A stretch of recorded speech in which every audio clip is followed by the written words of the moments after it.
Ladies and gentlemen, give it up for Mr. Seamus Pennington.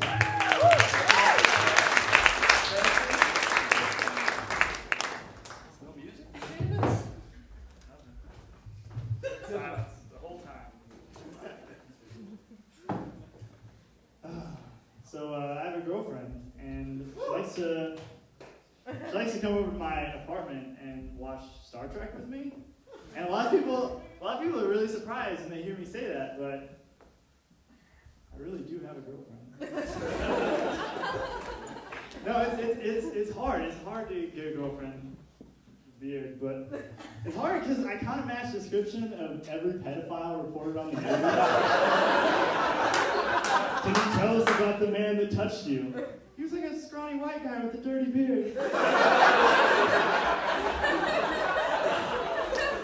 Kept trying to tell me jokes.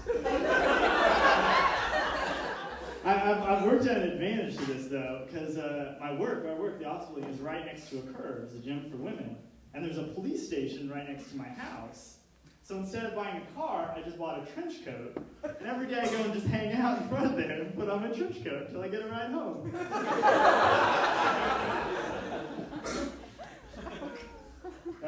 I have to take the bus to work. That's the only bad part. I learned something the other day. I always wondered exactly how blind people remember things. I know it sounds really weird, but I was sitting behind two blind guys who were on the bus together, and one leans over the other and he says, "Do you remember that time that we heard that thing?" And the weirdest part is the other guy knew what he was talking about. Hey, has anybody seen Avatar? Yeah. I went inside movie with my girlfriend. And I was watching it for like 15 minutes, and I was like, you know what? White people are going to take this way too far. Not that like black people didn't go and see it, just, there aren't any white people, or black people, running around the woods near my parents' house, communing with trees or whatever. But that's okay. There are movies for black people, and there are movies for white people, and I know that sounds really weird, but every once in a while, I get the urge to understand, to try to bring people together, and I'll flip on BET and try to watch Barbershop 2. And it doesn't take more than 5 minutes for me to be like, this movie was not made for me.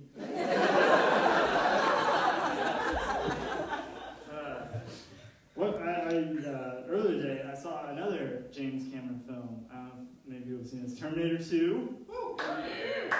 I was really disappointed in it. Because I saw Terminator 1, and I was like, man, these robots are really smart, and they even time travel, and they can disguise themselves as humans, and they got all sorts of cool catchphrases and stuff.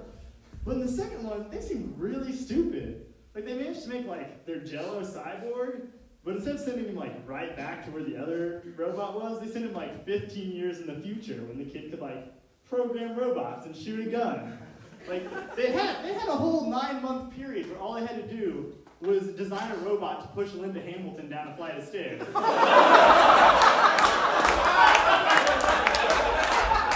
have one of those in my basement now! Come on!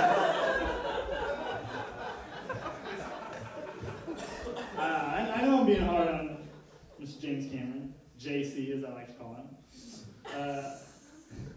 But those movies don't appeal for me. I really like Home Alone. That's one of my favorite movies. Because that kid seems really smart, He's outwitting the burgers at every point. In Terminator, they just heated up a doorknob. He's ah! I appreciate that. Or in Avatar when they fly the jets around the floating mountains, and a giant paint can came out. I love that.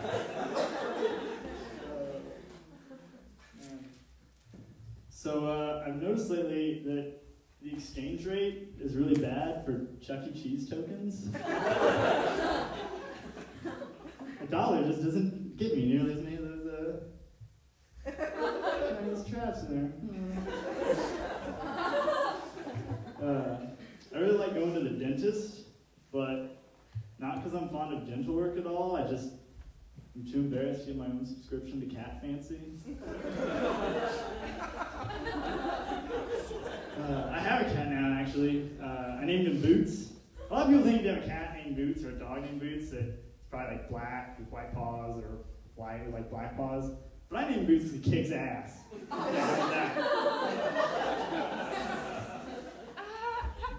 Boots and I like solve mysteries together. So I made this movie about making movies.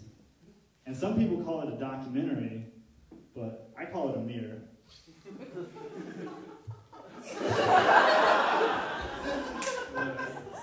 I had a Hopi Indian the other day tell me my future. He told me he learned all about me in a spirit quest. I told him I learned all about him in social studies.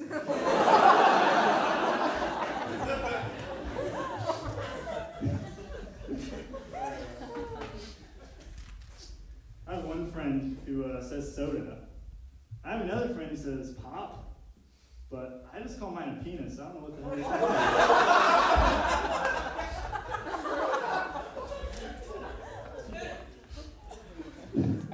So I'm a pretty smart guy.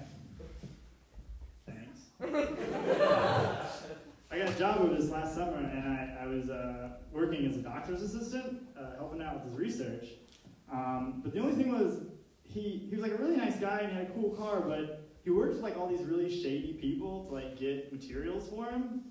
And one night I had to film like him doing these experiments, and the people he was dealing with showed up, and they shot him. And I went back in time, and my mom broke me. That was the worst summer job I've had. People nowadays. Thanks, Dave. There's a few others we'll start out in a minute. People nowadays don't use cars to travel back in time. They use hot tubs. So whenever they party, it just takes them to 1986, and hilarity ensues. But when I party, it just takes me to Taco Bell, and fecal urgency ensues. So that's all for me. Everybody, fill out your census.